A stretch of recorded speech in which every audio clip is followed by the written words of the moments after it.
ব্রহ্মা সম্মুখে নিবেদন করলেন মহিষাসুরের সহস্রাহিনী সর্বভ্রষ্ট দেবতাকে এই বার্তা শুনলেন তারা।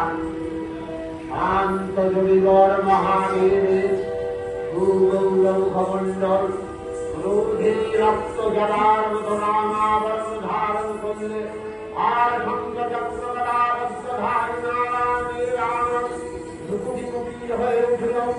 তখন মহাশক্তির আহ্বানে সরলে সরলে বিনাশিত হল মহাশঙ্খ। বিশ্বজোড়ী বিষ্ণু রুদ্রের বদন থেকে দেবরাশি বিচ্ছুরিত হল। ব্রহ্মদেব বনের রাবণ থেকে দেব নির্গত হল।